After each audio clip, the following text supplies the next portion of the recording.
ก็ผัวบดีมีเมียก็เมียบดีมีลูกก็ลูกบดีมีพ่อมีแม่ก็บ่เหมือนเปิ้นเมากะตุกกะโศกอยู่หั่นสิ่งที่กำลังตุกกำลังโศกนั้นในทางพระพุทธศาสนาอันนั้นคือโรคชนิดหนึ่งที่เกาะกินหัวใจ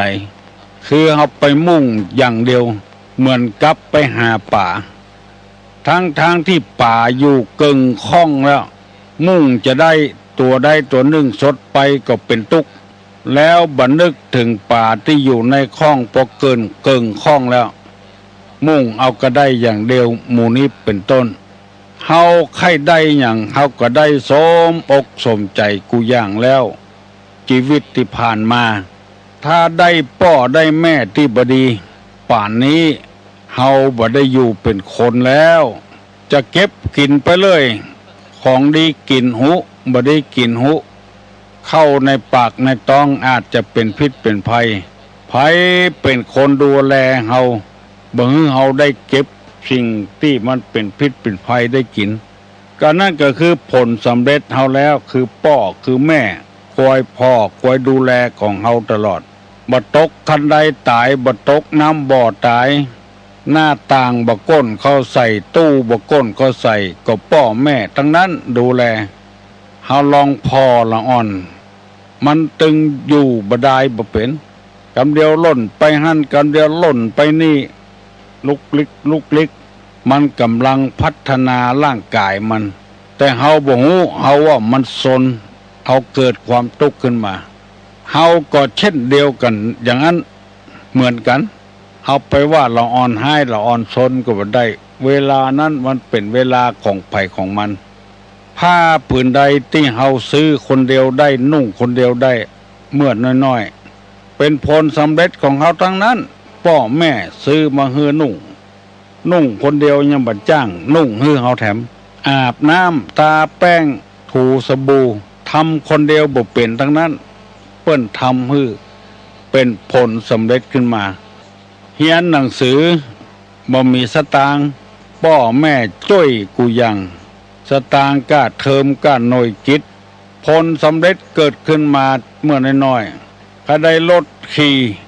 ขึ้นขี่ล่องเปิ้นก็พยายามเก็บหอมรอมริบซื้อให้เฮาอันนี้เป็นผลสำเร็จทุกอย่างเฮาบ่ได้คำนึงบ่ได้คิดเฮาจึงเป็นเหตุให้เฮาเกิดความทุกข์ขึ้นมาตลอดเวลาเพราะฉะนั้นธรรมะเท่าอันที่จะแก้ความทุกข์เฮาได้ถ้าบ่มีธรรมะแล้วมันจะทุกข์ต่อไปแถม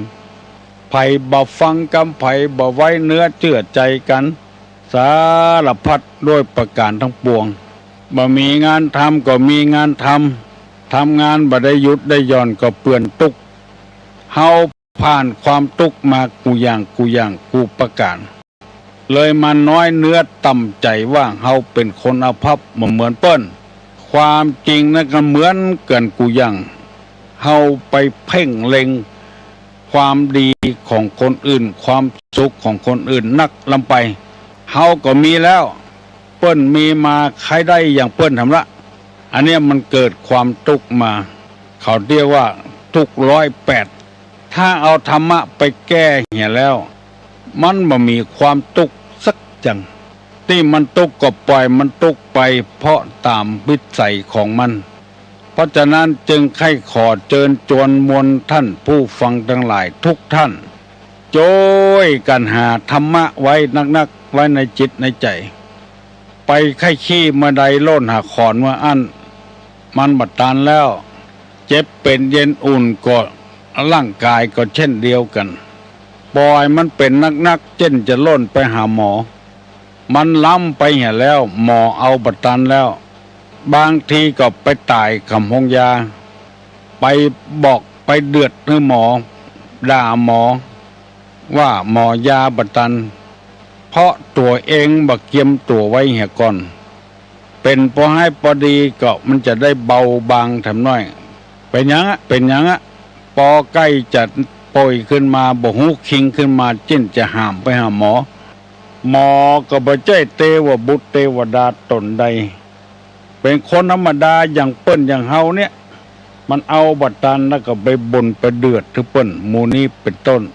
เพราะคนเฮาบ่ได้เอาธรรมะมาใส่ใจเพราะสาเหตุนั้นตุลุงจึงนำเอาเรื่องความทุกข์10อย่างมาเสนอมาบรรยายให้พี่น้องทั้งหลายได้ฟังมันเป็นเป็นธรรมดาอยู่แล้วได้อธิบายเรื่องทุกข์ไปแล้วอยู่2 ข้อ1. สภาวะทุกข์เพราะเกิดทุกข์เพราะแก่ทุกข์เพราะเป็นพยาธิทุกข์เพราะใกล้จะตายอันนี้มันเป็นธรรมชาติธรรมดาเห็นแล้วทุกคนจะต้องเป็นทุกข์อย่างนี้เมื่อเกิดมาใหม่ๆก็เป็นทุกข์ลุกลำบากบ่จ้างการทุกข์นานบ่จ้างย่างจะกินคนเดียวก็บ่ได้ต้องเปิ้นป้อนอย่างนี่ก็เป็นทุกข์เฮาบ่รู้สึกบ่ได้2. เวลาแก่ขึ้นมาตามืดตามัวหัวบ่ได้หูบ่ได้ยินทีเขี้ยวเกี้ยวหยังก็บ่รู้ตั้งเหมือนมนุ่มเมื่อกำเป็นทุกข์ลุกก็โอยนั่งก็โอย 3. ทุกข์เพราะเป็นพยาธิมาเบียดเบียนหยังถ้ามันเกิดออกมางอกออกมาในร่างกายเนี่ยมันเป็นพยาธิหมดพยาธิตั้งเส้นผมก็มีตั้งขนก็มีตั้งเล็บก็มีถ้ามันบ่มีก็บ่เป็นทุกข์มันมีขึ้นมาก็ทุกข์ละเป็นเขี้ยวก็ดีหนังห่อหุ้มร่างกายก็ดีเป็นโรคผิวหนังทุกข์เพราะกล้ามเนื้อทุกข์เพราะเอ็นเป็นตะคริวทุกข์เพราะกระดูกพวกปวดหัวเข่าปวดแข้งปวดขาปวดบั้นเอวเป็นทุกข์ทั้งนั้นหลีกเลี่ยงไม่ได้ถ้าเฮาเอาธรรมะมาใจเหี่ยมันก็หมดเรื่องไปถ้าเฮาบ่เอาธรรมะมาใจก็บ่หมดเรื่อง 2. ปักกินกทุกข์เพราะความโศกเศร้าเสียอกเสียใจปริเวทนาหากันวะทุกขะปริเทวทุกขะลูกอยู่ไกลบ่ได้หันหน้าหันตาผัวอยู่ไกลเมียอยู่ไกลผัวเกิดปริเวททุกเกิดหากันจะนี่มันต้องมีประจำตัวของไปของมันเรื่องปกิณกทุกข์ตุลงได้นำเสนอไปแล้ววันนี้จะเอาคำว่านิพัทธทุกข์เป็นข้อที่3มาเสนอนิพัทธทุกข์ในแปลว่าทุกข์เนืองนิดทุกข์เป็นเจ้าเฮือนเฮาบ่กึดบ่ได้เวลาหนาวบ่มีผ้าห่มก็เป็นทุกข์เวลาร้อนเนี่ยเวียกเนี่ยการแดดส่องบ่มีลมพัดก็เป็นทุกข์เวลาหิวอยากกินน้ำอยากกินข้าวก็เป็นทุกข์เสาะกินจนได้เมื่อค่ำเมื่อคืนก็เสาะกินจนได้เวลาหิวเวลาใครอยากเวลาใครเหี่ยวเวลาใครขี้อันนี้เป็นทุกข์ทั้งนั้นซึ่งเฮามองว่าหันมันเป็นทุกข์เนืองนิดทุกข์เป็นเจ้าเฮือนทุกข์เป็นประจำเลยเป็นทุกข์ทั้งนั้นเฮาเอาหยังมาแก้เรื่องทุกข์เหล่านี้เอาหยังมาแก้มันก็ตึงมาหายยาลมยาหยังมาแก้ก็ตึงมาหายที่มันจะแก้หายได้ก็คือเอาธรรมะคำสั่งสอนในทางพระพุทธศาสนามาแก้มันจึงเป็นประจำอยู่เจ้ามันเป็นทุกข์ประจำแล้วทุกข์เป็นเจ้าเฮือนอยู่แล้วลองสังเกตพอเวลาหนาวบ่มีผ้าปกผ้าปันหนาวแตะหนาวว่าเย็นสั่นกอบ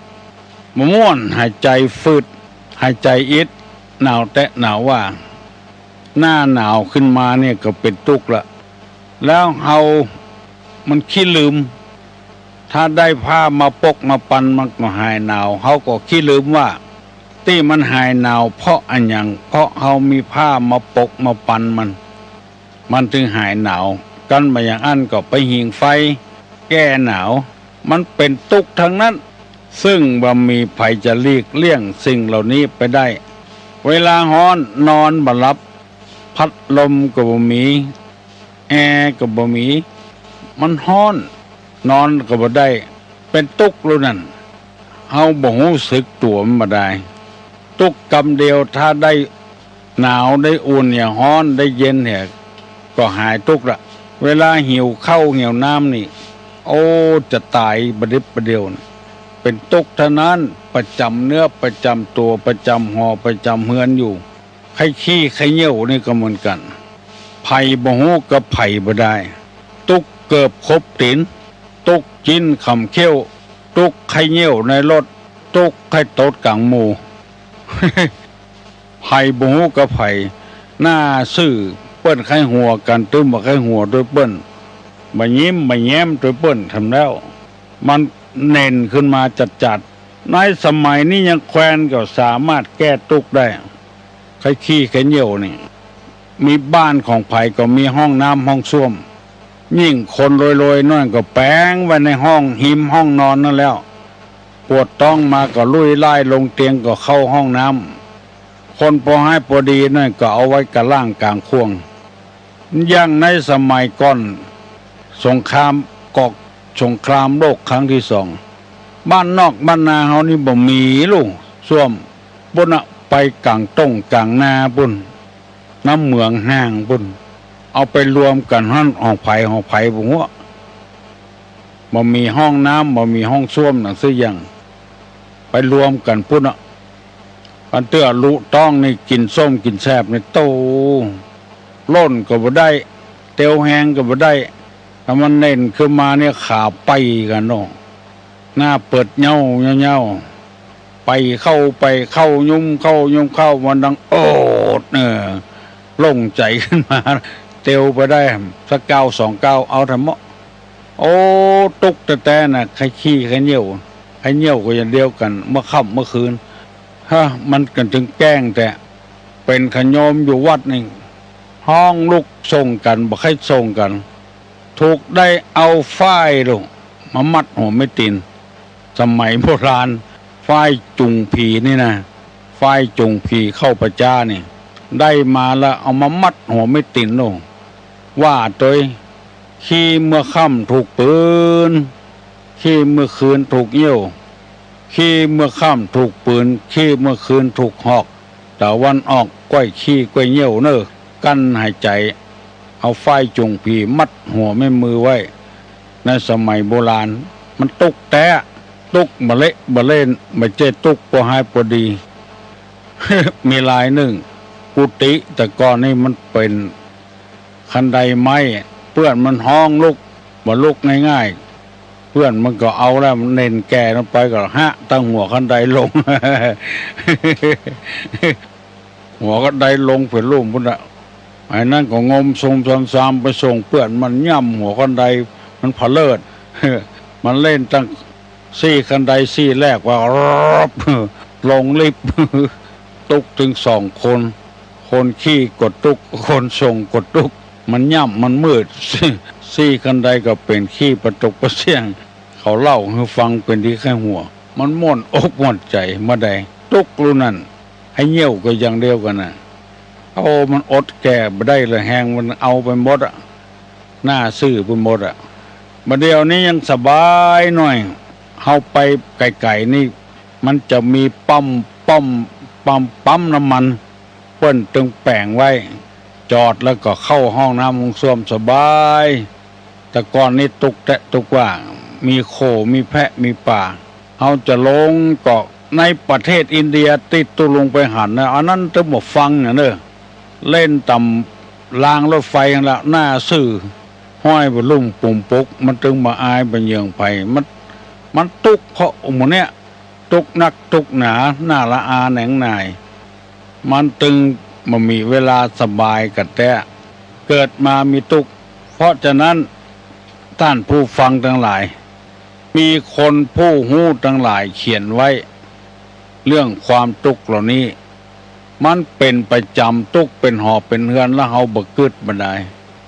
ถ้าเฮากึดขึ้นมานี่อย่างที่เปิ้นหู้เปิ้นฉลาดเปิ้นเขียนไว้ว่า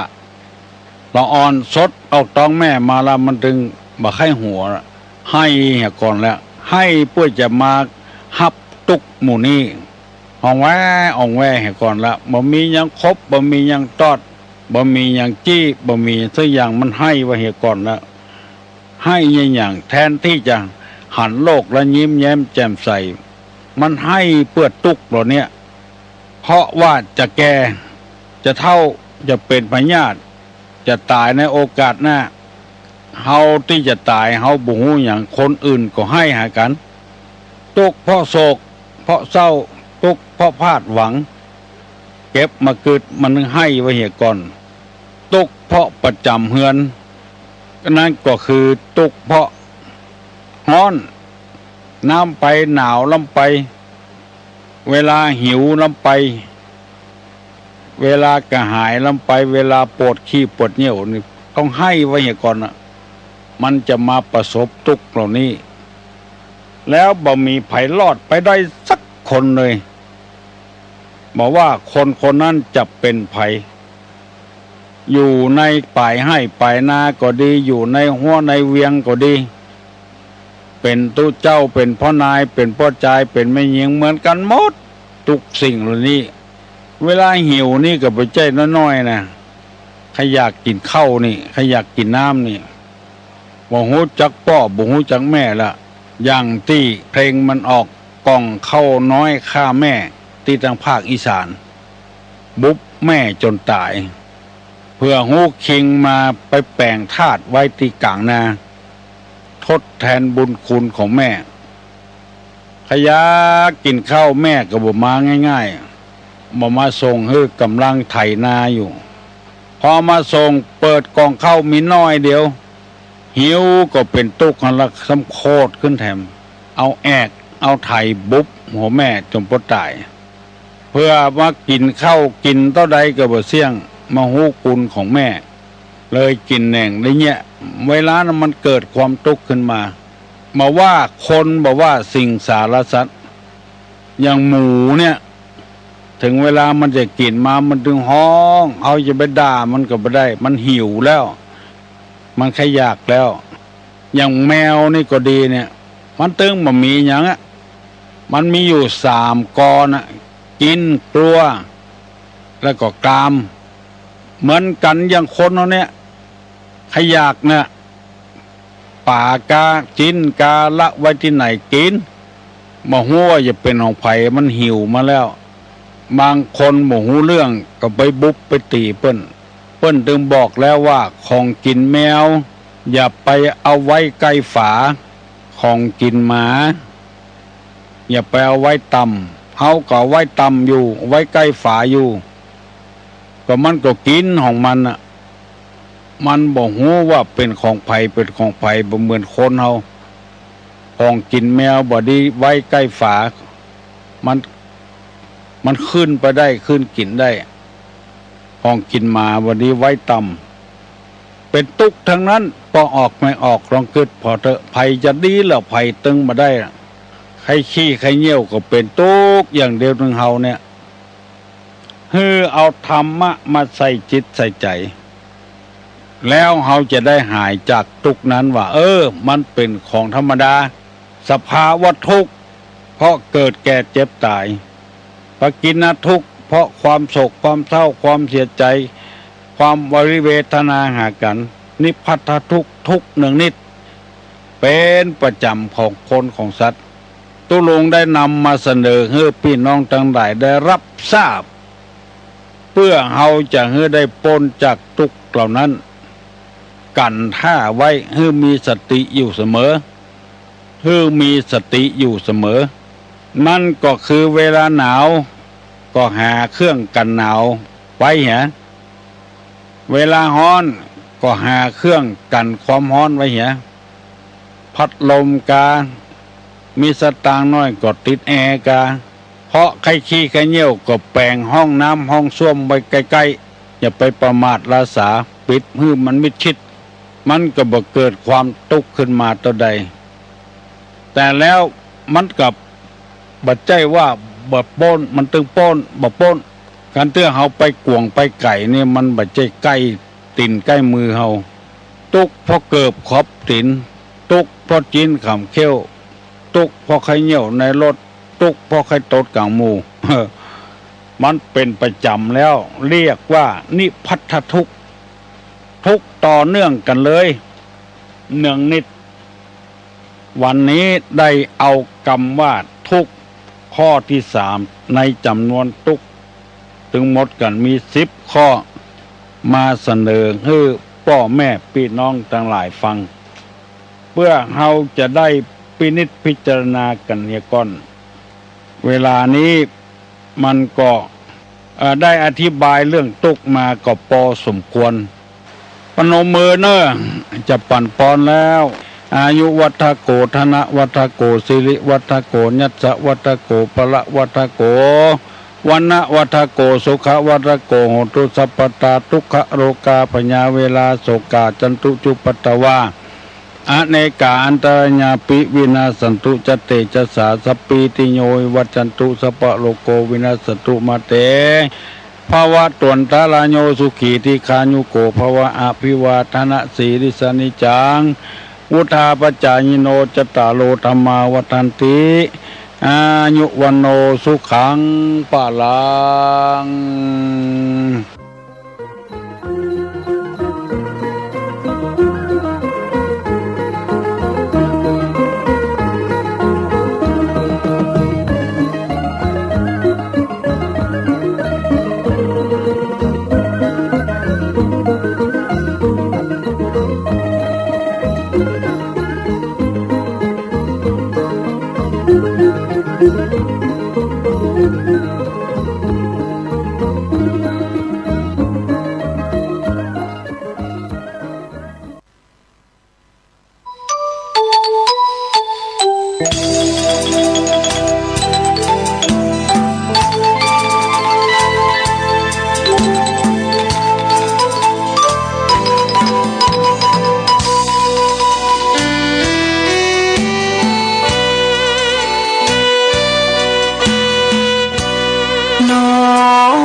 ตำนานผ่านทุกรุ่นองค์บุญหลวงพ่อแก้วทันตะจิตโตมีบุญญาบารมีมากโขมีพุทโธเป็นที่นำทางธงชาติและเพลงชาติไทยเป็นสัญลักษณ์ของความเป็นไทย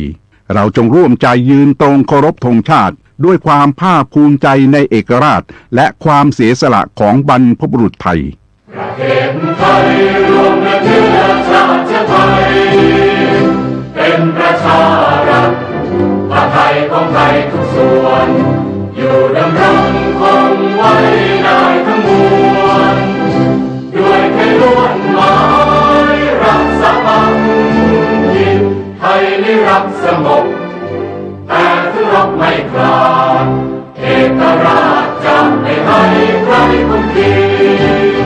สละเลือดทุกอย่างเป็นชาติทะเลพระดวงประเทศชาติไทยทวีมีชัยชโย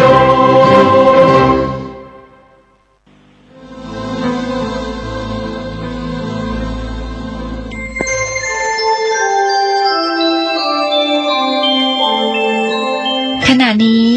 ท่านกำลังฟังสถานีวิทยุกระจายเสียง FM 104.5 เมกะเฮิรตซ์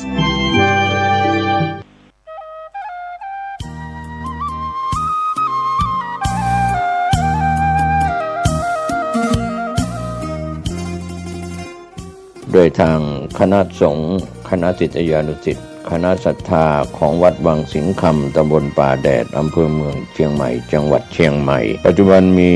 พระครูวิสิตศรีราพรรองเจ้าคณะอำเภอเมืองเชียงใหม่เจ้าอาวาสวัดวังสิงห์คำตำบลป่าแดดอำเภอเมืองเชียงใหม่จังหวัดเชียงใหม่มีอายุวัฒนมงคลวันศุกร์ที่ 21 สิงหาคม 2569 9:30 น.เป็นต้นไปก็ขอเชิญชวนคณะศิษยานุศิษย์คณะศรัทธาและผู้มีความเคารพนับถือร่วมในพิธีสืบชะตาเสริมบารมีและเป็นเกียรติร่วมทำบุญแสดงมุทิตาจิตพระสงฆ์เจริญพุทธมนต์สืบชะตาแบบล้านนาสำหรับผู้ที่จะร่วมบุญเป็นเจ้าภาพต้นเงินเพื่อสมทบทุนนิธิวิสิตศรีราพร และเชิญร่วมเป็นเจ้าภาพทั้งตั้งโรงทานอาหารน้ำดื่มติดต่อแจ้งความจำนงได้ที่วัดวังสิงห์คำโทรศัพท์ 053-358-169 หรือที่มือถือ 063-368-471 สำหรับผู้ที่จะร่วมบุญบริจาคทางออนไลน์ผ่านธนาคารกรุงเทพจำกัดสาขาถนนช้างคลานชื่อบัญชีพระครูวิจิตรศรีราภรณ์บัญชีออมทรัพย์เลขที่ 423-039-8580 ก็อนุโมทนาสาธุการกับทุกท่านที่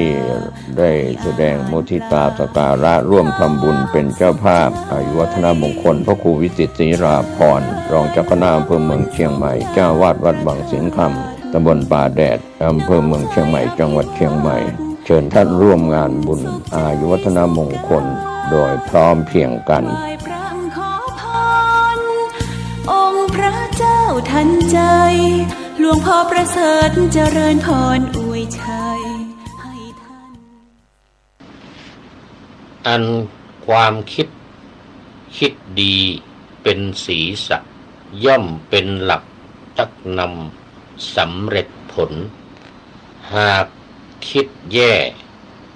จะแพ้พ่ายทำลายตนจะหมองมนทนทุกข์ไม่สุขดีความคิดดีมีคุณช่วยหนุนเสริมช่วยต่อเติมเพิ่มสุขวิถีส่งพรล้ำนำโชคฉโลกดีพาชีวีเปรมปรีสุขสนุกใจก่อนจะคิดการใดให้พินิจประคองจิตคิดดีสติใสทั้งทิ้งความชั่ว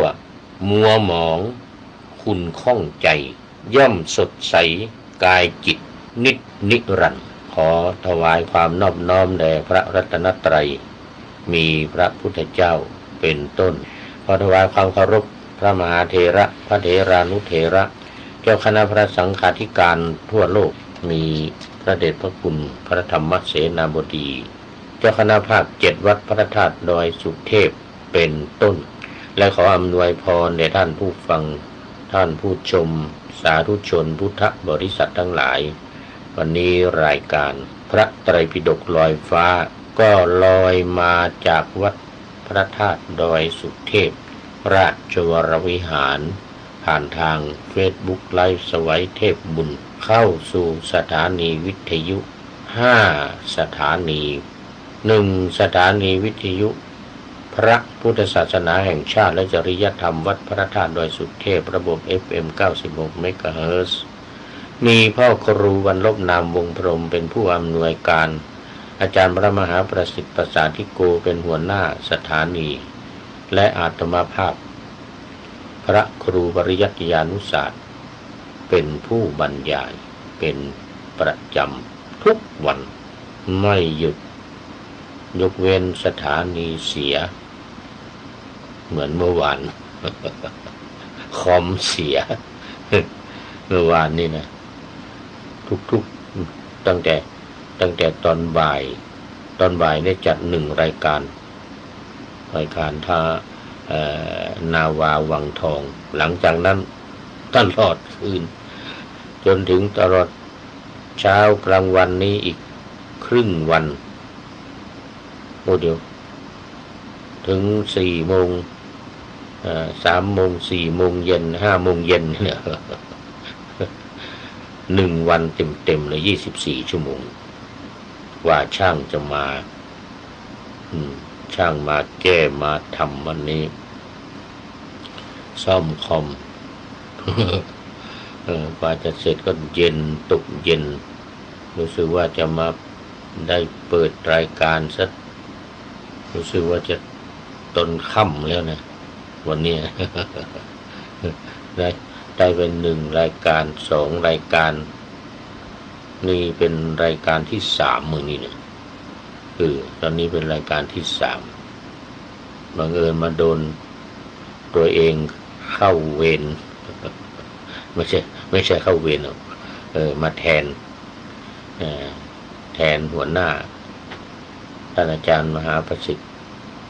ไปพุทธมณฑลจังหวัดนครปฐมนู่นไปรับปริญญาบัตรเดี๋ยวประกาศนียบัตร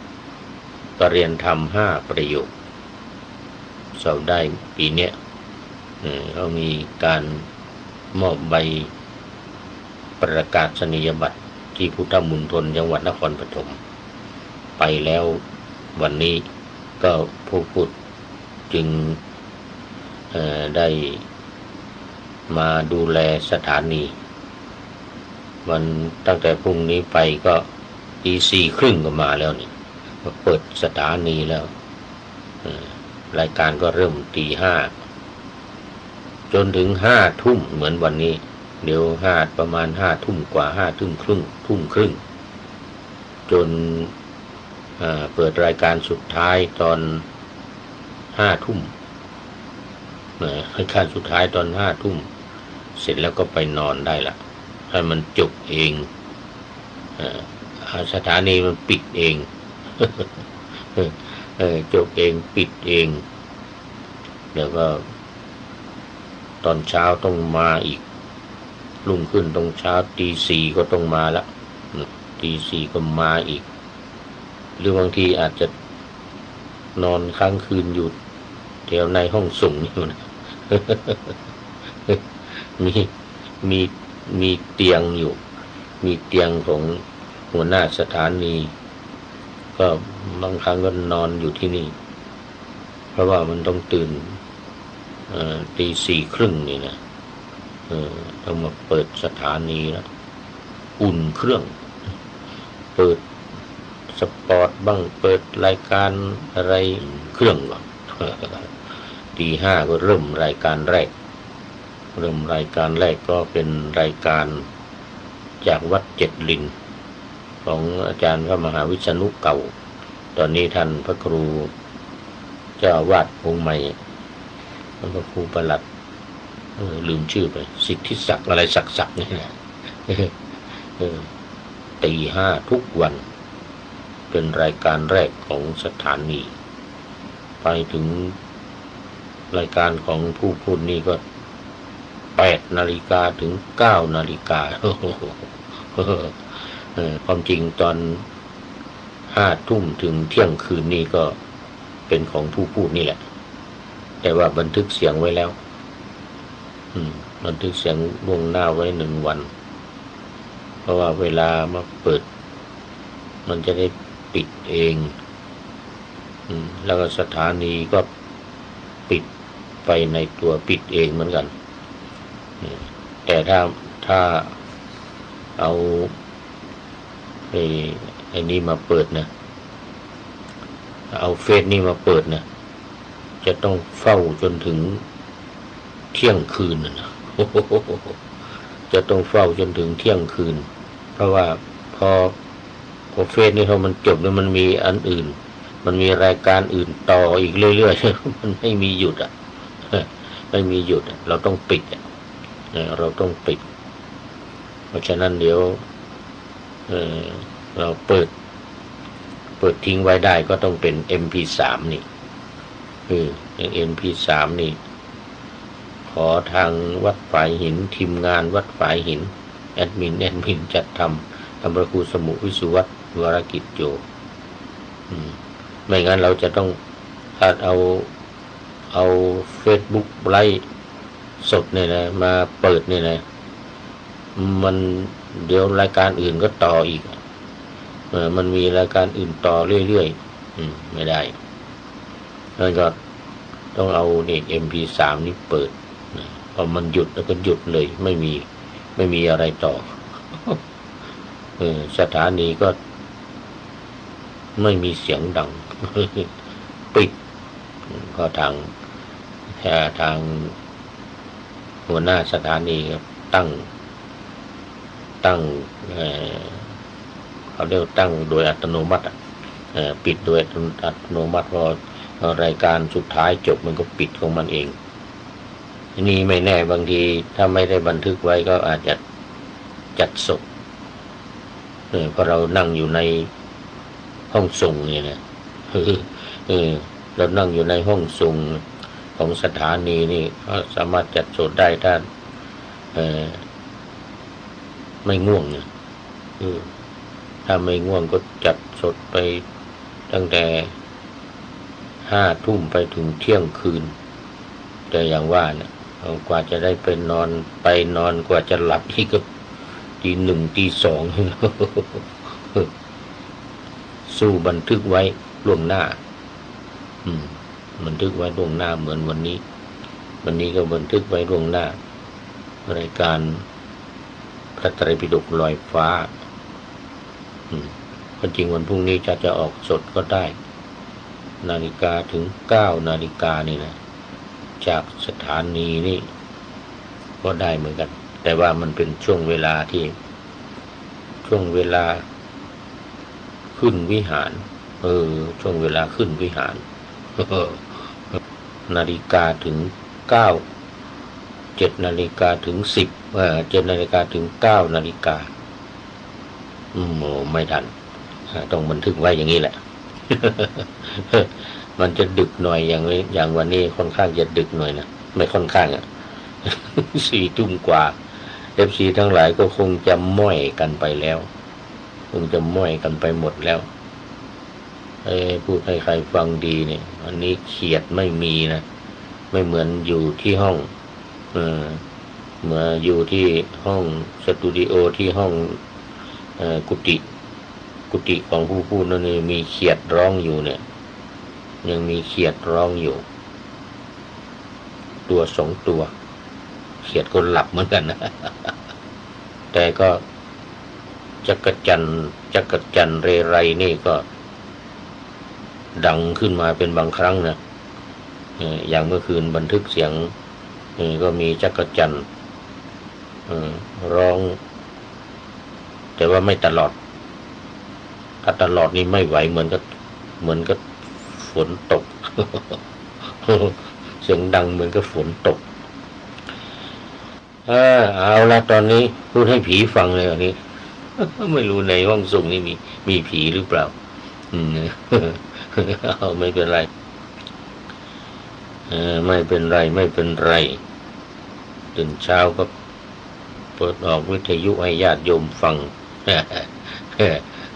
ให้ญาติโยมฟังแต่แล้วก็ไปตอนกลางคืนก็เนี่ย5 ทุ่มถึงเที่ยงคืนนี่แหละ แต่เราก็ไปนอนสบายเปิดเสร็จแล้วก็ไปนอนสบายเอามาวันนี้ยังอยู่เกือบสุดท้ายแล้วเนี่ยมงคลละสูตรพระสูตรสุตตันตปิฎกเล่มที่25นี่ฉบับมหาจุฬานะปกสีฟ้าอันนี้อยู่หน้าที่เท่าไหร่ดูก่อนหน้าที่8อยู่ที่หน้าที่8มงคลที่38เหลืออีก2 มงคลนี่วันนี้อาจจะได้2ก็ได้เดี๋ยวดูก่อนถ้ามันไม่ยาว ถ้าพูดไม่ยาวอธิบายไม่ยาวนี่นะพูดไม่ยาวอธิบายไม่ยาวก็ได้2 มงคล 2 มงคลเอามงคลแรกก่อน37มงคลที่37จิตปราศจากทุลีอันนี้ก็หลังจากที่ทำนิพพานทำนิพพานให้แจ้งแล้วในมงคลที่34มงคลที่33ก็เห็นอริยสัจแค่เห็นอริยสัจนี่ก็ได้แล้วในอริยสัจก็สามารถพ้นจากทุกข์ได้เขาเรียกว่าเห็นแจ้งในอริยสัจ4โดยเฉพาะข้อที่อริยสัจ4ข้อที่3ก็หน้าที่ของข้อที่3นี้ก็คือว่าทำให้แจ้งสัจฉิกรณาสัจฉิกาตัพพัง สัจฉิกาต่อฟังพึงทำให้แจ้งว่านั้นเสร็จแล้วก็พอแสดงเสร็จก็เป็นสัจฉิกตันติเมก็ทำให้แจ้งแล้วสัจฉิกตันติเมทำให้แจ้งแล้วทำให้แจ้งแล้วก็คือทำนิพพานเข้าสู่นิพพานไปเรียบร้อยหลังจากเข้าสู่นิพพานไปเรียบร้อยมงคลที่35 ถึง 38เนี่ย35ก็จิตของผู้ที่ถูกโลกกระทำกระทบแล้วไม่หวั่นไหวก็จะหวั่นไหวได้ไงนิพพานไปแล้วบรรลุนิพพานไปแล้ว ละกิเลสได้หมดแล้วสังโยชน์อีก10ประการสกายทิฏฐิจนถึงอวิชชาหมดเหลืออยู่แต่ขันธ์ห้าเนี่ยเรียกว่าอุปาทิเสสนิพพานนี่นิพพานที่ยังมีขันธ์ห้านี่เหลืออยู่เพราะฉะนั้นถึงจะดับกิเลสทั้งหมดแต่ขันธ์เนี่ยยังอยู่เนี่ยรูปเวทนาสัญญาสังขารวิญญาณเนี่ยรูปกายร่างกายเนี่ยยังอยู่เนี่ยมันก็ยังมีอุปธิอะไรเนี่ยคือกิเลสที่นอนเนื่องอยู่ในสันดานใช้คำว่าสันดานเลยนะพระพุทธเจ้าตรัสไว้อย่างนี้กิเลสที่นอนอยู่ในสันดานคืออะไรอย่างหิวข้าวอย่างเงี้ยมันเป็นธรรมชาติของร่างกายนะเพราะขันธ์ห้านี่ยังมีอยู่มันยังไม่แตกสลายในเรื่องมันง่วงนอนยังมีอยู่อันนี้คือกิเลสที่นอนอยู่ในสันดานเขาเรียกอุปธิเนี่ยเขาเรียกอุปธิก็จะขับถ่ายอีกกินเสร็จแล้วขับถ่ายอีกไอ้นี่แหละอุปธินะเราเรียกกันว่าอุปาทิเสสนิพพานนิพพานที่ยังมีอุปธิเหลืออยู่อุปธิก็คืออาศัยขันธ์ทั้งห้าเนี่ยยังมีรูปนี้อยู่ตราบใดยังมีรูปนี้อยู่นี่นะแต่จิตเนี่ยตั้งแต่มงคลที่35เนี่ยไม่หวั่นไหวแล้วต่อโลกกระทำทั้งหลายไม่ว่าจะเรื่องลาภเรื่องยศนินทาสรรเสริญสุขทุกข์อะไรก็ตามนะไม่หวั่นไหวจิตใจที่มั่นคงแน่วแน่ก็ไม่มีกิเลสแล้วไม่มีอะไรเข้ามาในมงคลที่35 36ก็ว่าจิตไม่เศร้าโศกมันจะไปเศร้าโศกยังไงนิพพานแล้วก็จิตข้อที่37วันนี้จิตปราศจากทุลีก็คือปราศจากกิเลสนั่นเองเนี่ยกิเลสทั้งหลายมีอะไรกิเลส1,500ตัณหา108ดูกิเลสที่ว่าไอ้หมดนะที่ว่าจิตทุลีเนี่ยนะคำว่าทุลีเนี่ยนะได้ยินคำว่าทุลีเราก็ต้องนึกไปถึงสมัยที่พระพรหมตามปุคลาธิฐานนะพระพรหมมาราธนาพระพุทธเจ้าให้แสดงธรรมพระพุทธเจ้าเนื่องจากว่าทรงท้อพระทัยนิดหน่อยว่ามันยากนี่นะธรรมะที่เราแสดงเนี่ยมันยากนั่งไตรตรองพิจารณาทบทวนอยู่49วันใต้ต้นโพ7วันต้นดอกจิก7วันต้นไทร7วันต้นอะไรอีกอ่ะ7วันอ่ะ7แห่ง49วันพอเสร็จแล้วครบ49วันแล้วก็ทรงคิดว่ามันยากนี่นะโดยเฉพาะปฏิจจสมุปบาทเนี่ยนะใครจะเข้าใจว่างั้นนะอริยสัจสี่อย่างนี้ปฏิจจสมุปบาทอย่างนี้มรรค4ผล4นิพพาน1เนี่ยนะโลกุตรธรรม9โอ้โหสุดยอด มันเป็นเรื่องที่ยากลำบากที่จะศึกษาติดตามเหมือนกันนะไม่อยากแสดงพรหมต้องมาอาราธนาพรหมมาจโรกาธิปติสหัมปฏิกัดอัญชลีอันนทิวรังอายาจถะเนี่ยนะ ที่ปูจารว่าเนี่ยนะมรรคนายกหรือพวกเราทั้งหลายเวลาจะอาราธนาธรรมก็ต้องว่าบทนี้แปลว่าพระพรหมสหัมบดีพรหมที่ปฏิสหัมปฏิกัดอัญชลีอันที่วรังอายาจถะก็พนมมือขึ้นอัญชลีโอ้ขอพระองค์ทรงแสดงเถอะทรงแสดงธรรมแก่คนเพราะเหตุผลคืออะไรคนที่มีธุลีในตาน้อยจะเสื่อมประโยชน์เสียประโยชน์เพราะอะไรไม่ได้ฟังธรรมแล้วก็ต้องรอไปอีกพระพุทธเจ้าอีกองค์หนึ่งเลยพระศรีอริยเมตไตรนู่นนี่จะมาอุบัติจึงจะได้ฟังธรรมเกิดพระศรีอริยเมตไตรไม่แสดงอีกก็ยุ่งอีกนะแต่นั้นแน่นอน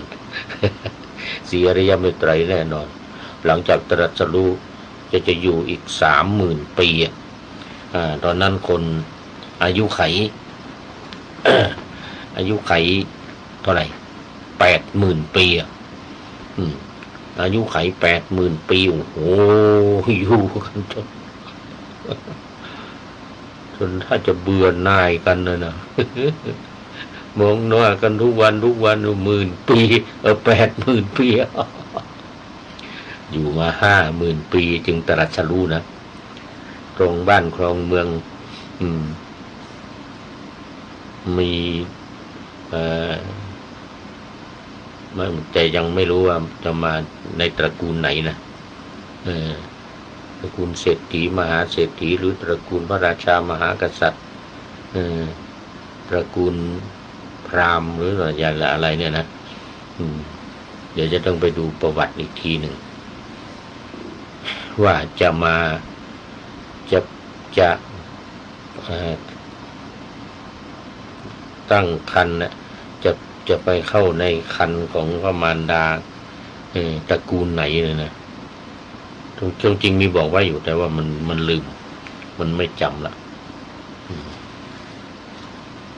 จะพิจารณาอยู่จะพิจารณาตระกูล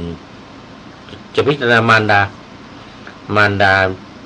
ที่จะเป็นมารดาของพระโพธิสัตว์นั่นแหละจะต้องเป็นมารดาจะต้องเป็นผู้ที่บริสุทธิ์นะมีศีลมีธรรมแล้วก็ประสูติเรียบร้อยแล้ว7 วันก็สวรรคตที่วงคตเหมือนกันเนี่ยทุกพระองค์ที่วงคตแล้วก็โน่นไปเกิดอยู่บนสวรรค์ชั้นดุสิตนี่นะพระพุทธเจ้าพอพระศรีอริยเมตไตรเนี่ย50,000 ปีเนี่ยนะนู่นมารดาก็อยู่บนนู่นนะต้องตามขึ้นไปพอตรัสรู้แล้วก็ต้องเสด็จขึ้นไปจำพรรษา1 พรรษาอีกเหมือนตอนทุกพระองค์พระพุทธเจ้าทุกพระองค์เป็นอย่างนั้นหมดเป็นอย่างนั้นหมดเลยต้องไปแสดงธรรมให้แก่พุทธมารดาเพราะว่าพุทธมารดาก็ที่วงคตไปหลังจากที่ประสูติ7 วันเท่านั้นทุกพระองค์เหมือนกันหมดเพราะอะไรเพราะว่าท้องนั้นจะต้องไม่มีคนที่2ต้องมี1เท่านั้นพระโพธิสัตว์เดียวคนเดียวเท่านั้นพอ7 วันมารดาก็ที่วงคตไม่ว่าจะเป็นพัญญาของเศรษฐีมหาเศรษฐีหรือเป็นพระมเหสีของพระราชามหากษัตริย์ก็ตามนะเดี๋ยวเราไปดูพระโพธิสัตว์จะพิจารณามารดาถ้าใครจะเป็นมารดาหรือใครจะลงมาปฏิสนธิในพระครรภ์ ของใครในคันของใครเนี่ยจะพิจารณาอีกทีหนึ่งในสมัยโน้นสมัยที่ก่อนจะเสด็จลงจากสวรรค์ชั้นดุสิตลงมาปฏิสนธิเนี่ยตอนนี้อยู่แล้วอยู่บนสวรรค์ชั้นดุสิตแล้วพระมาลัยขึ้นไปพบแล้ว ก่อนที่จะพระมาลัยขึ้นไปพบก่อนที่พระเวสสันดรก่อนที่พระเวสสันดรจะมาอุบัติแล้วไปพบพระศรีอริยเมตไตรมาแล้วนี่มาจิตปราศจากทุรีก็คือกิเลสนี่จิตจะปราศจากทุรีนี่ก็คือกิเลสวิรัชจิตนะจิตปราศจากทุรีนี่นะวีรชังวีรชังเขมังเอตัมมังคารมุตตมังเนี่ยนะไอ้ก่อนขนาดเลยจิตไม่เศร้าโศกอโศกังวีรชังเขมังเอตัมมังคารมุตตมังเนี่ยนั่นจิตไม่เศร้าโศกอันนี้จิตไม่มีจิตปราศจากทุรี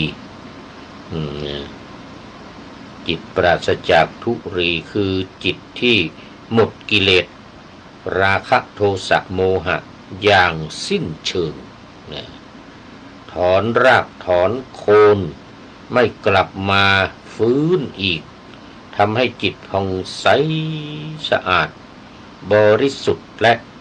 หลุดพ้นจากความทุกข์ทั้งปวงนี่ความหมายและลักษณะของจิตปราศจากทุรีคือ1คำว่าทุรีหมายถึงกิเลสเครื่องเศร้าหมองที่คอยทับถมจิตใจเช่นโลภะความโลภหรืออภิชาวิสมะโลภะนี่ความโลภละโมบโลภมากเลยนะโทสะความโกรธความประทุษร้ายไม่พอใจพยาบาทนี่อยู่เนี่ยโทสะนี่นะแล้วก็โมหะความหลงที่นี่หมายถึงอวิชชาเนี่ยไม่รู้อวิชชาไม่รู้คือไม่รู้อริยสัจธรรมทั้ง4ประการนั่นแหละเขาเรียกว่าอวิชชาคือโง่เขลาไม่รู้แต่ถ้ารู้อริยสัจสี่นั้นเป็นวิชชาแล้วเหมือนในธรรมจักรกับปวัตตนสูตรพอพุทธองค์แสดงธรรมญาณังอุทธัปปาธิปัญญาอุทธัปปาธิวิชชาอุทธัปปาธิอาโลโกอุทธัปปาธิเนี่ยทั้ง4เนี่ยมีความหมายเดียวกันหมดเลยมาเดียวกันหมดเลยปัญญาวิชชาญาณญาณนี่บางทีเอามาพูดรวมกันเป็นปัญญาญาณอย่างนี้ก็มี2ความหมดจดเป็นสภาวะจิตของพระอรหันต์ที่สะอาดอย่างแท้จริงอันนี้เรามีความหมดจดเดี๋ยวเราเรียกกันว่าวิสุทธิไงวิสุทธิแปลว่าหมดจด3ความนุ่มนวลนี่หมายถึงความนุ่มนวลนะในที่ว่าจิตปราศจากทุรีนี่นะคือจิตที่ปราศจากทุรีเนี่ยมีความผ่องใสและความควรแก่การงานทางธรรมหมายถึงการงานทางธรรมนะจิตที่ผ่องใสนะก็หมายถึงทางธรรมก็หมายถึงแสดงธรรมนะด้วยพระองค์เองด้วยจิตที่สะอาดผ่องใสไม่เหมือนพวกเราทุกวันนี้พวกเราทุกวันนี้ยังไม่ได้บรรลุยังไม่เป็นอรหันต์นั้นเวลาแสดงธรรมจิตก็ไม่ได้ผ่องใสนะจิตจะไม่ได้ผ่องใสคราวนี้มาดูโทษบ้างโทษของจิต ที่มีธุลีหนึ่งความมืดบอดโอ้โหมีความมืดบอดนะกิเลสทำให้แยกแยะผิดชอบชั่วดีไม่ได้โอ้ก็สับสนปนเปกันอยู่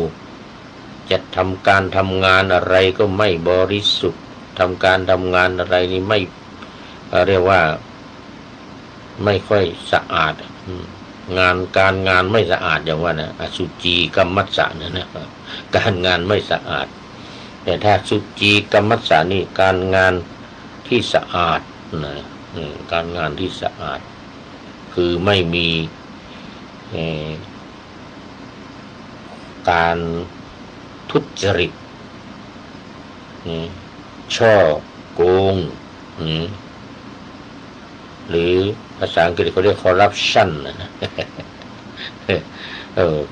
ทำงานอย่างไม่มีผิดพลาดอะไรนี่ข้อที่หนึ่งสองการทำกรรมชั่วการทำกรรมชั่วคือขาดปัญญานำพาชีวิตไปสู่ความพินาศและอบายมุขนำไปสู่ความพินาศมุขคือเมื่อจิตยังมีทุลีเนี่ยก็ย่อมจะทำในสิ่งที่ชั่วสิ่งที่ไม่ดีก็มันปัญญาก็ยังไม่สมบูรณ์ปัญญาไม่อุทปาธิวิชาอุทปาธิก็ไม่มีปัญญาอุทปาธิก็ไม่มีอย่างเงี้ยนี่ก็เรียกว่าจิตมีทุลีโทษของมันคืออะไรมันก็จะทำแต่ในทางที่ไม่ดีทำความชั่วทำให้ตัวเองหม่นหมองหม่นเล้าเศร้าหมองนำพาชีวิตเนี่ยไปสู่ความเขาเรียกว่าความพินาศสันตโลเลย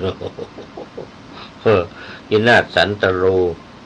เวลาตายไปแล้วก็อบายภูมิอย่างเดียวภูมิที่จะไปเนี่ยนะไม่มีสวรรค์ไม่มีนิพพานนะจะไปพูดถึง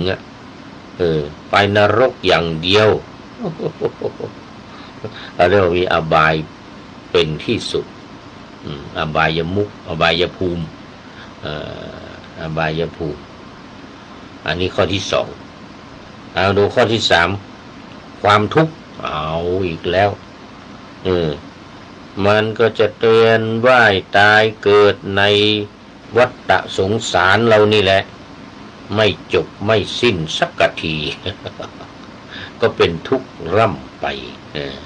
เป็นทุกข์ร่ำไปเพราะอะไรเพราะว่าจิตยังมีทุลีมีกิเลสฝังอยู่ถึงแม้ว่าเป็นพระสกทาคามีแล้วก็ตามนะจิตเนี่ยมันยังมีทุลีติดอยู่ขนาดพระอนาคามีเนี่ยมันยังมีโมหะอยู่มีความหลงมีความโง่เขลามีความไม่รู้อยู่อนาคามีนี่นะจนอรหันต์นั่นจึงหมดจดนะหมดจดสดใส ความทุกข์ก็จะไม่มีแต่เมื่อยังมีทุลีอยู่เนี่ยจิตก็จะเป็นทุกข์เพราะฉะนั้นพรหมจึงมาอาราธนาพระพุทธเจ้าว่าคนที่มีทุลีในตาน้อยคือมีกิเลสน้อยเนี่ยจะเสียผลประโยชน์จะไม่ได้บรรลุธรรมจะต้องรอไปจนถึงพระศรีอริยเมตไตรมาอุบัตินู่นน่ะจึงจะได้หลุดพ้นจึงจะได้บรรลุเป็นอรหันต์หรือเป็นโสดาบันสกทาคามีอนาคามีอรหันต์เป็นที่สุดท้ายคราวนี้มาดูประโยชน์ของการฝึกฝนบ้างประโยชน์ของการฝึกฝนบอกว่าหนึ่งความสงบสุขนี่ใจหยุดนิ่งพบความสุขที่แท้จริงภายในภายนอกไม่เอากระจอก ร่างกายมีความสุขสมบูรณ์อ้วนท้วนอะไรก็ตามก็ชอบแต่ใจเป็นใจมีสุขใจมีความสุขนี่ถือว่าสุดยอดตรงกันข้ามกับเมื่อกี้นี้มีความทุกข์เพราะว่าจิตยังไม่ปราศจากทุลีแม้ทุลีมีในตามีน้อยก็ตามก็ยังเป็นทุกข์อยู่ดียังไม่สุขตลอดนี่ข้อที่หนึ่งสองการหลุดพ้นนี่เป็นเหตุให้บรรลุมรรคผลนิพพานสามารถศึกษาเพิ่มเติมได้เรื่องของมรรคผลนิพพานนี่ก็คือโลกุตรธรรม9ประการนั่นเองก็คือโสดาปฏิมรรคโสดาปฏิผลนี่คู่ที่หนึ่งสกทาคามิมรรคสกทาคามิผลนี่คู่ที่สองอนาคามิมรรคอนาคามิผลนี่คู่ที่สามอรหัตตมรรคอรหัตตผลนี่คู่ที่สี่เขาเรียกว่าคู่แห่งบุรุษ4คู่นับเรียงตัวบุรุษได้แก่8บุรุษเรียกว่าที่เราสวดกันในสังฆคุณนั่นนะสังฆคุณของพระสงฆ์คุณของพระสงฆ์คือเป็นผู้ที่โสดาบันมรรคสี่นี่ก็หมายถึงว่าโสดาปฏิมรรคสกทาคามิมรรคอนาคามิมรรคและอรหัตตมรรคนะมรรคสี่ผลสี่ก็โสดาปฏิผลสกทาคามิผลอนาคามิผลอรหัตตผลนี่มรรคสี่ผลสี่ลงเป็น8หมดกิเลสไม่มีอะไรมาเสียดแทงมารัดร้อยรัดสมกับคำว่านิรวานะนะหรือนิพพานะนะนิพพานนะไม่มีอะไรมาไม่มีกิเลสนะไม่มีกิเลสเข้ามาเฉียดแทงทำลายได้ไม่มีนี่เขาเรียกว่าเป็นพระอรหันต์โลกุตรธรรมที่9คือนิพพานมรรคสี่ผลสี่นิพพาน1มรรคสี่ผลสี่นิพพาน1การหลุดพ้นบรรลุมรรคบรรลุผลนี่นะ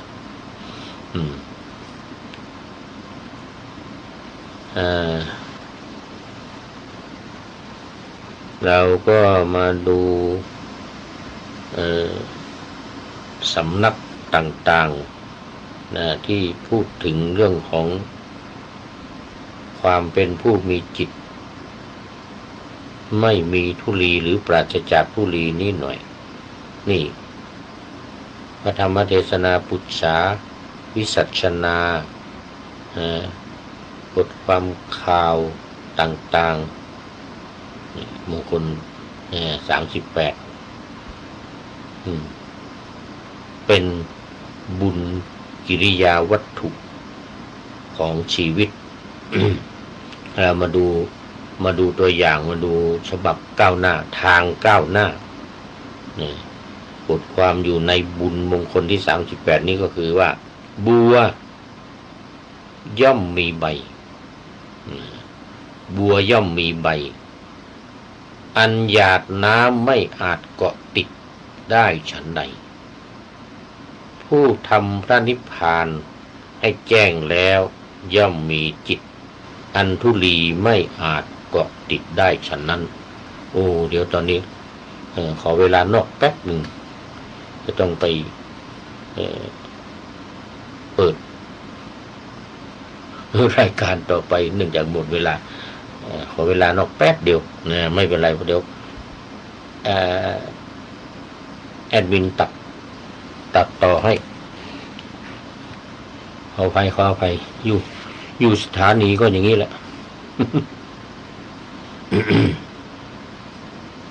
อยู่สถานีคุณเฝ้าสถานีอยู่3 วันวันที่17 18 19 วันนี้ด้วยใช่ไหม16นี่วันบันทึกเสียงอยู่นี่นะ16 17 18 19แต่วันนี้ไม่เต็มวัน มาตอนบ่ายตอนเย็นแล้วมาแต่ก็ไม่ได้ทำอะไรเพราะว่าช่างยังกำลังมาซ่อมคอมตอนแรกเอามาเปลี่ยนเปิดคอมตัวใหม่แล้วก็เอาเครื่องมาเปลี่ยนแต่พอดีพอเสร็จเรียบร้อยแล้วเอาตัวเก่าไปซ่อมไปเปิดดีขึ้นมาก็เลยเอามาเปิดใหม่ เป็นตัวเก่าตอนนี้เริ่มละ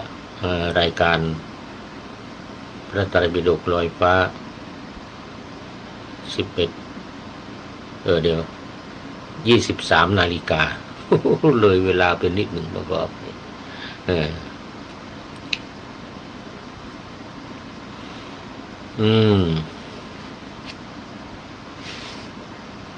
พูดถึงไหนแล้วเมื่อกี้นี้เปรียบเทีย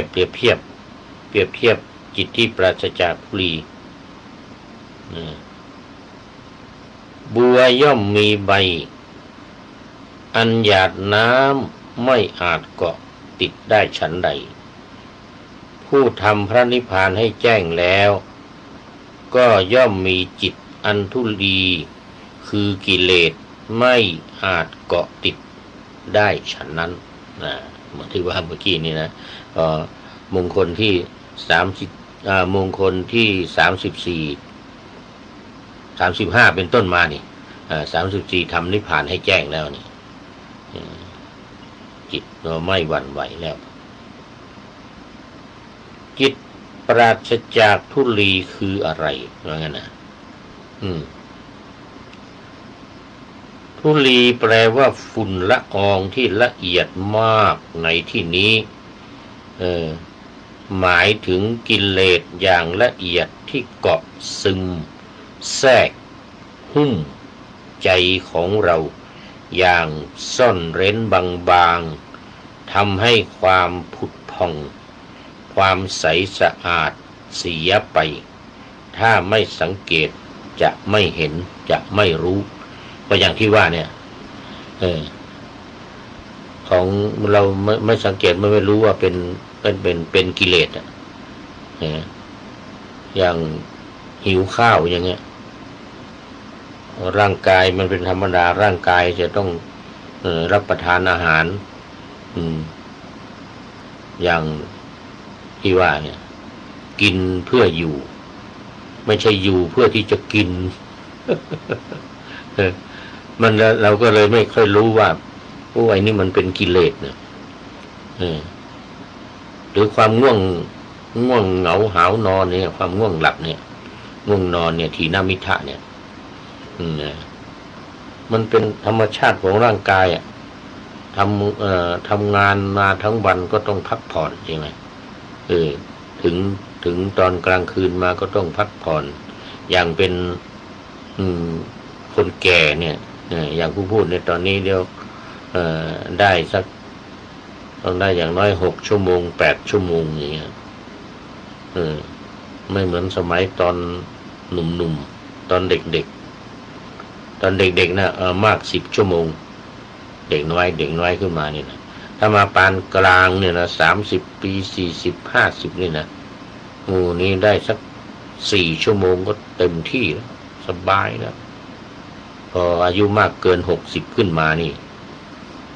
ต้องได้อย่างน้อย6 ชั่วโมงเพราะสังขารมันร่วงโรย มันสู้ไม่ค่อยไหวว่ามันกรากกรำทำงานมันนาน มันนานแล้ว50-60 ปีแล้ว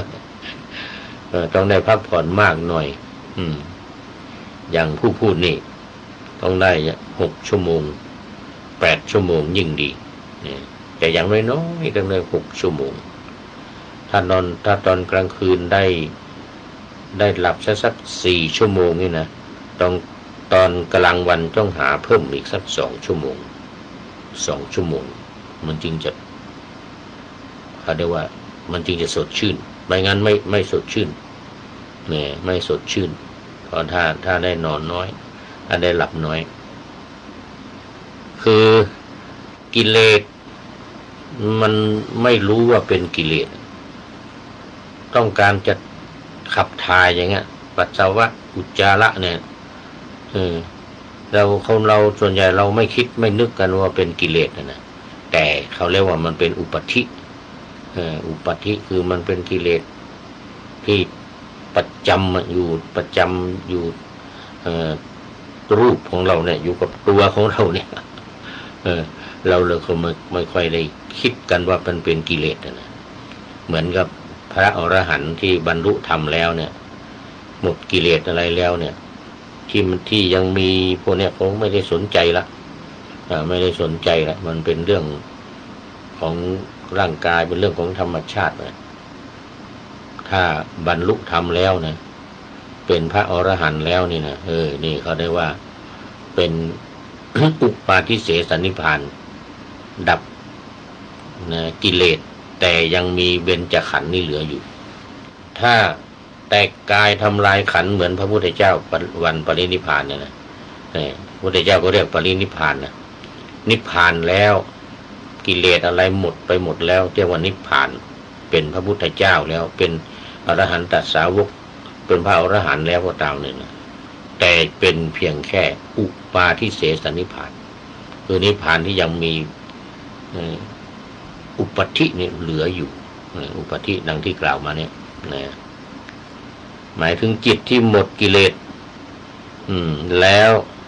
ทั้งหยาบทั้งละเอียดหมดมาแล้วอย่างถอดรากถอนโคนไม่มีทางฟื้นกลับคืนมาในใจได้อีกทำให้จิตเนี่ยสะอาดผ่องใสนุ่มนวลควรแก่การงานได้แก่จิตที่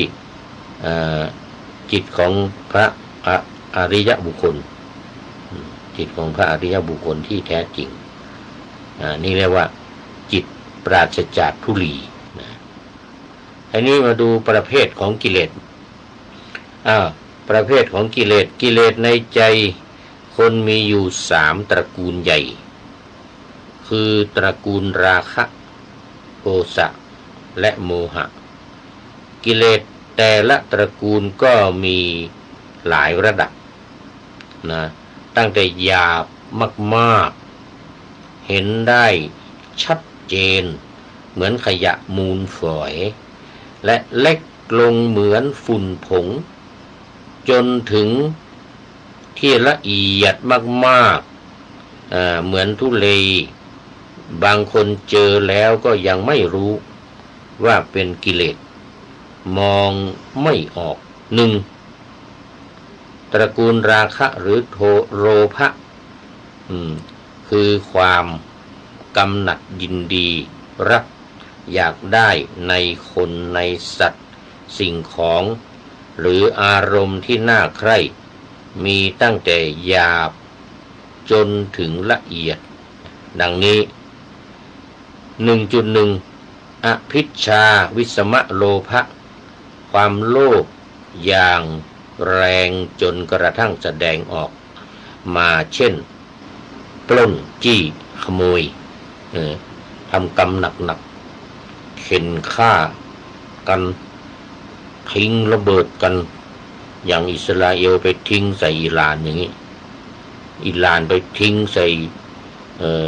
ฐานทัพของสหรัฐอเมริกาตามในตะวันออกกลางอย่างนี้ประเทศต่างๆที่เป็นให้สหรัฐมาตั้งกองทัพอยู่ในอย่าง UAE ในประเทศ UAE ประเทศบาห์เรนประเทศอะไรซาอุดิอาระเบียโอมานจอร์แดนกาตาร์ตุรกีอะไรพวกเนี้ย โดนอิหร่านถล่มเอากิเลสไม่ใช่เอากิเลส ก็มีกิเลสนั่นแหละมีกิเลสนั่นแหละ มีกิเลสก็เลยโยนทิ้งขีปนาวุธทิ้งโดรนใส่อิหร่านกับสหรัฐก็เอา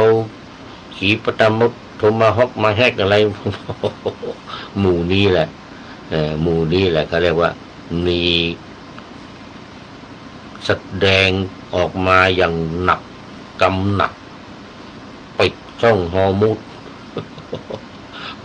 สหรัฐเอาทหารมา4-5 หมื่นปิดรอบนอกอีกทีหนึ่งอิหร่านปิดฮอร์มุดข้างในสหรัฐมาคุมข้างนอกอยู่อ่าวโอมานอยู่อ่าวนี่คุมข้างนอกทั้งหมดในทหารมา4-5 หมื่นคอยยิงเรือของอิหร่านเรือสินค้าของอิหร่านก็ยิงเรือสินค้าของสัมพันธมิตรของสหรัฐอเมริกาของอิสราเอลอย่างเงี้ย เนี่ยเขาเรียกว่าโอ้ทำกรรมหนักเนี่ยมูนี้ทำกรรมหนักนี่ 1.1 1.2 อภิชฌาความเพ่งเล็งทรัพย์ของผู้อื่นจ้องจะเอาของเขาแต่ยังสงวนท่าทีไม่แสดงออกชัดเจนอันนี้เป็นประเภทที่สองถ้าเป็นพระอริยบุคคลก็ขั้นสกัทาคามีคือสักกายทิฏฐิวิจิกิจฉาศีลปัตตปรมาสนี่ก็ไม่มีจริงแต่ว่ากิเลสตัวใหญ่ๆราคะโทสะโมหะเนี่ยมันยังมีอยู่แต่เบาบางลงเขาเรียกสกทาคามีพระสกทาคามีวิกิเลสที่เบาบางลงละมีอยู่แต่ว่าไม่แสดงออกเอา 1.3 โลภะความอยากได้ความโลภนี่ 1.4 กามราคะความพอใจในกามรักเพศตรงข้ามผู้หญิงรักผู้ชายผู้ชายรักผู้หญิงอย่างนี้ยังมีความรู้สึกทางเพศหรือยังยินดีในรูปเสียงกลิ่นรสสัมผัสและธรรมารมณ์ก็คือกามคุณทั้ง 5 1.5 รูปราคะความยินดีในอารมณ์ของรูปฌานเป็นเรื่องของผู้ฝึกสมาธิจนได้รูปฌาน 1.6 อรูปราคะความติดใจยินดีในอารมณ์อันเป็นอรูปฌานนะเรื่องของผู้ฝึกสมาธิจนได้อรูปฌานตั้งฌานที่5ไว้5 6 7 8อย่างนี้อากาศวิญญาณอากิญจัญญาเนวสัญญานาสัญญาอันนี้เป็นข้อที่1.1.4.3.4.5.6 นี้แหละที่จัดเป็นกิเลสละเอียดที่เรียกว่าทุลีในตระกูลราคะนะโอ้แต่ดูไปดูมาหมดเวลาไว้แค่นี้ก่อนยังไม่หมดเดี๋ยวพรุ่งนี้จะต้องมาทบทวนอีกนิดหน่อยแล้วก็ว่ามงคลที่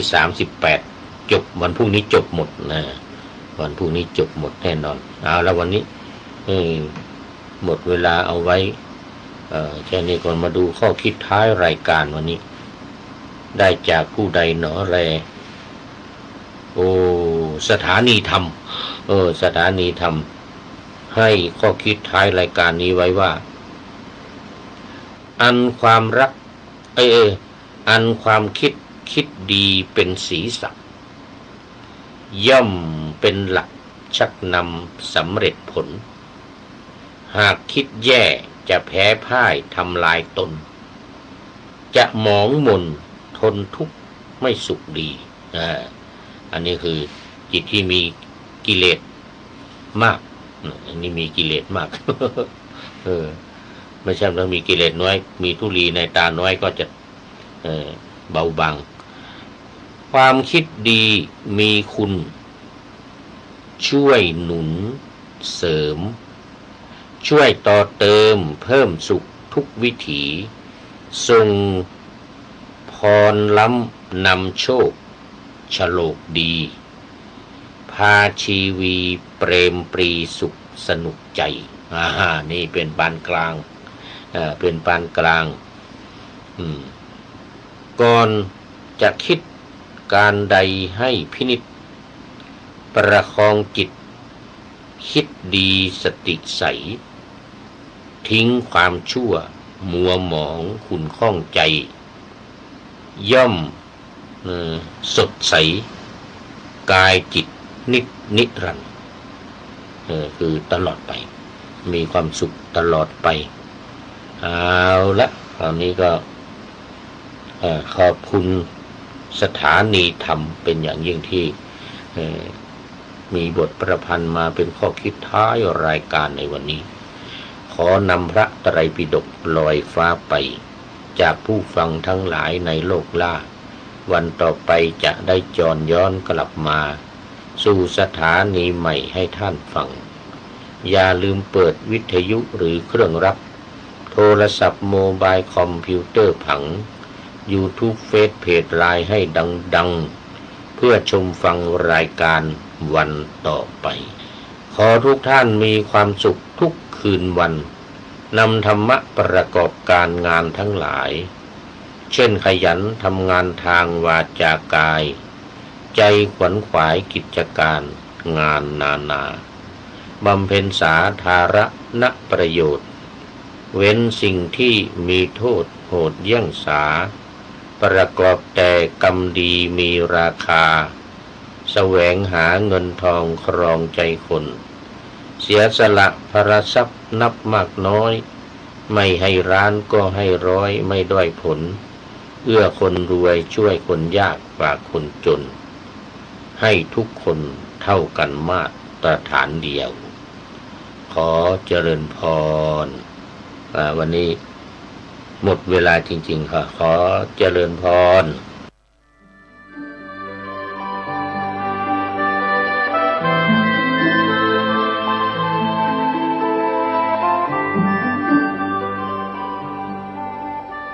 ในยุคโลกกำมือเดียว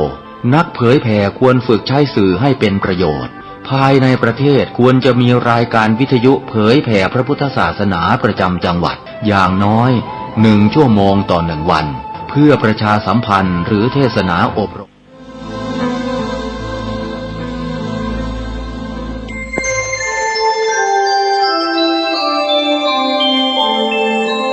ขณะนี้ท่านกำลังฟังสถานีวิทยุกระจายเสียง FM 104.5 เมกะเฮิรตซ์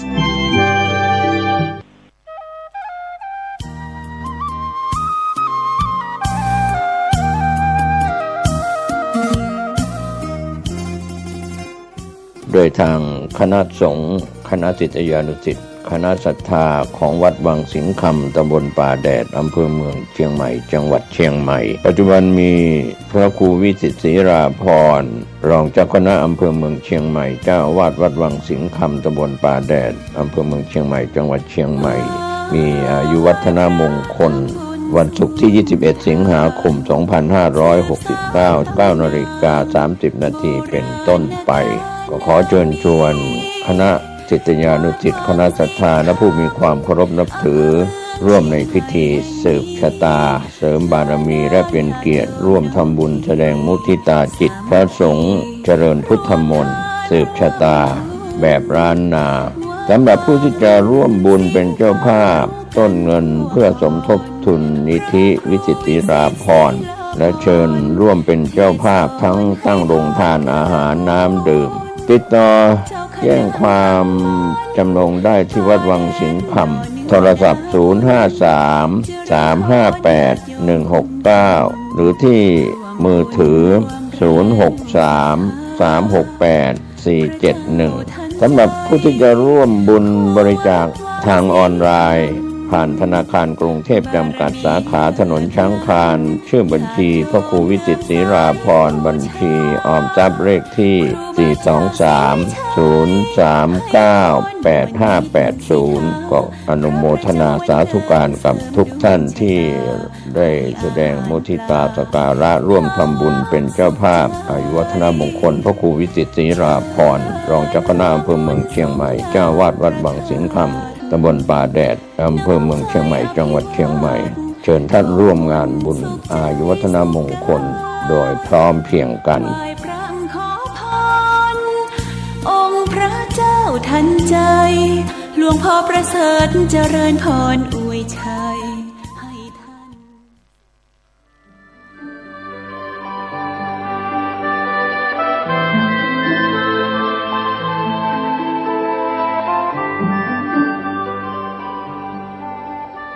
ในยุคโลกกำมือเดียวนักเผยแผ่ควรฝึกใช้สื่อให้เป็นประโยชน์ภายในประเทศควรจะมีรายการวิทยุเผยแผ่พระพุทธศาสนาประจำจังหวัดอย่างน้อย1 ชั่วโมงต่อ1 วันเพื่อประชาสัมพันธ์หรือเทศนาอบรมสั่งสอนประชาชน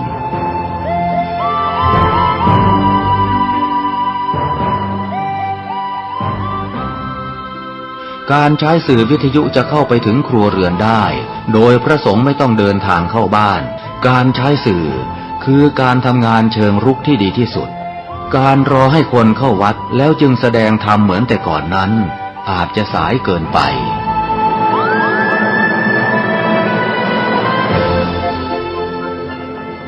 เราควรใช้สื่อนำธรรมะเข้าไปให้ถึงภายในบ้านโรงเรียนองค์กรต่างๆให้มากที่สุดการใช้สื่อจะทำให้ผ่อนแรงและประหยัดทั้งคนและเวลาเทศนาผ่านสื่อเพียงคนเดียวเสมือนเราเนรมิตนักเผยแผ่ได้เป็นหมื่นเป็นแสนนักเผยแผ่นั้นนอกจากอบรมตามหลักสูตรธรรมดาเพื่อให้ได้วุฒิบัตรรับรองแล้วพึงอบรมเรื่องการเทศนาการเขียนการค้นคว้าซึ่งอาจจะเป็นเรื่องเฉพาะตัวแต่ก็สามารถฝึกขึ้นมาได้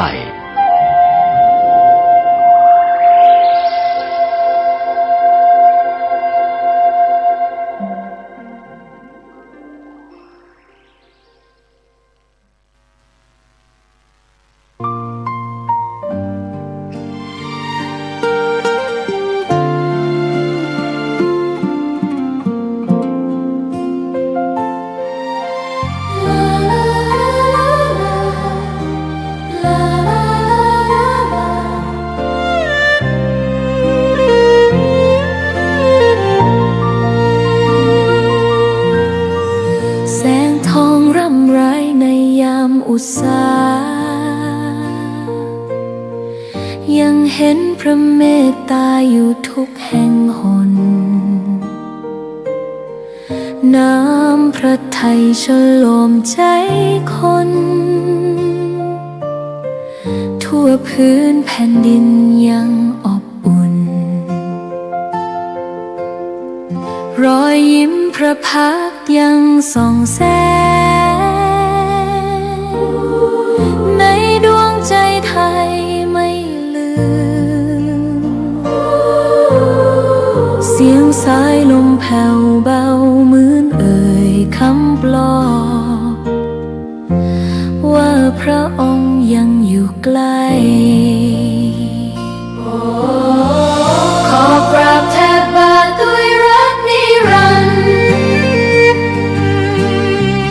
น้ำตาหลั่งพลันจากใจคนไทยแม้เสด็จสู่ฟ้าไกลแต่พระหฤทัย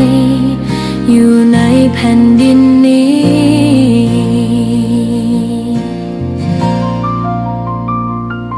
สวนดอกไม้ยังบานดังวันเก่าราวกับเจ้าดอกไม้รู้ว่าพระองค์จากไป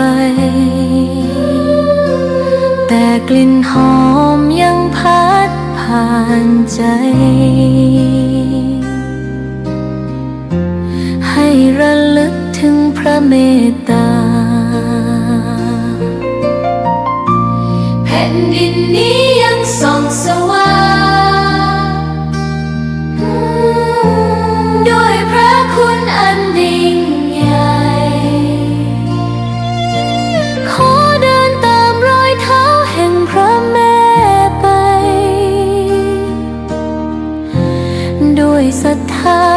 สื่อมคลายขอกราบแทบบาทด้วยรักนิรันดร์น้ำตาหลั่งพลันจากใจคนไทยแม้เสด็จสู่ฟ้าไกลแต่พระหฤทัย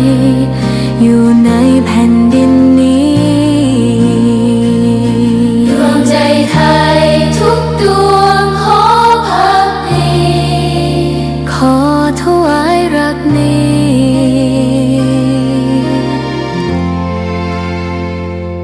นิรันดร์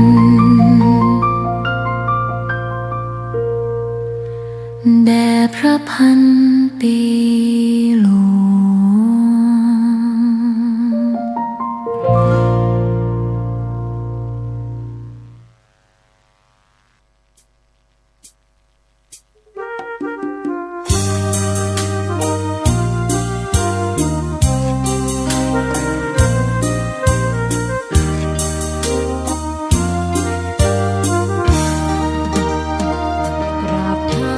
คุณพ่อลูกขอให้หยุดดื่มเหล้าอย่ามัวแต่เมาดื่มเหล้าเล่นการพนันคนเขาดูถูกว่าพ่อขี้เกียจทำงานชาวบ้านรังเกียจเดียดฉันต่างประจานคุณพ่อสิ้นดีสงสารคุณแม่ลำบากแท้หาเงินมาให้ได้มาเท่าใดก็ใช้จนหมดไม่มีขัดสนจนยากลำบากคนแค้นเต็มทีอนาคตของลูกริบหรี่ความหวังที่มีมืดมนพ่อดื่มสุราเหมือนกินน้ำตาของแม่พ่อจะฐานะเราแย่หากไม่แก้ความจนแม่เตือนพ่อด่าตบตีแม่เสียจนชอกช้ำระกำมองมนซ้ำถูกคนเขานินทากราบเท้าคุณพ่อลูกขอให้หยุดดื่มเหล้าหากมัวแต่เมาคนเขาย้ำหมิ่นเรื่อยมากลับตัวเสียใหม่กลับใจมาพัฒนาพ่อจะมีคุณค่าเลิกดื่มสุราเลิกการพนัน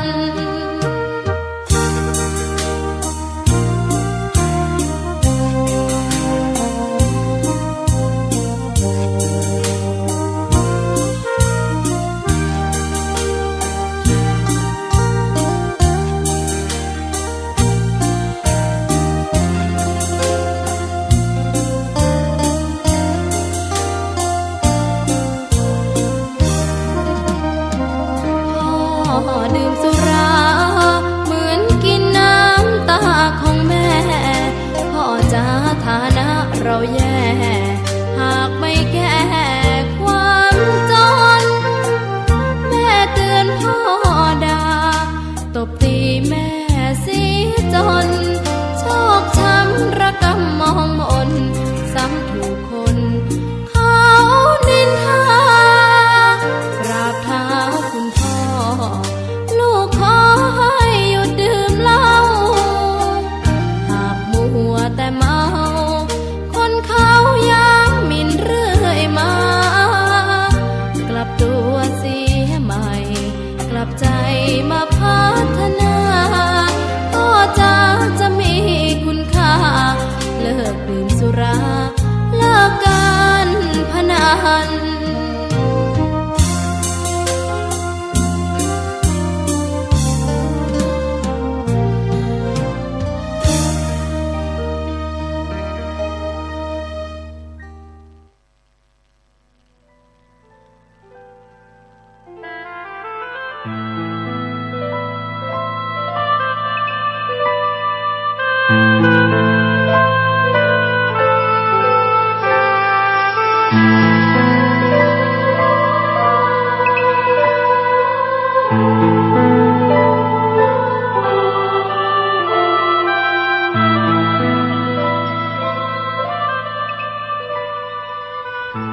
งานเผยแผ่เป็นหัวใจสำคัญของพระพุทธศาสนา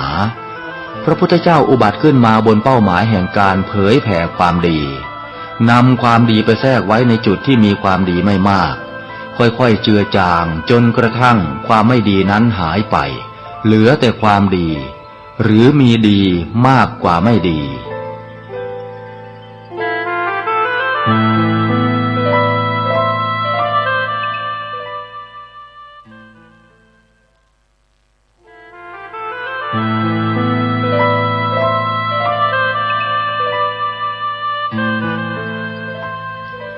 นักเผยแผ่จึงเปรียบเสมือนหมอที่วินิจฉัยโรคแล้วค่อยๆทดลองยาเมื่อเห็นว่าให้ยาถูกโรคก็คอยดูแลไม่ให้เกิดโรคแทรกซ้อนตามขึ้นมาอีกหมอต้องไวต่อการเรียนรู้เรื่องโรคและวิธีรักษาโรคฉันใดพระสงฆ์ซึ่งเป็นเสมือนจิตแพทย์ของสังคมก็ไวต่อการเปลี่ยนแปลง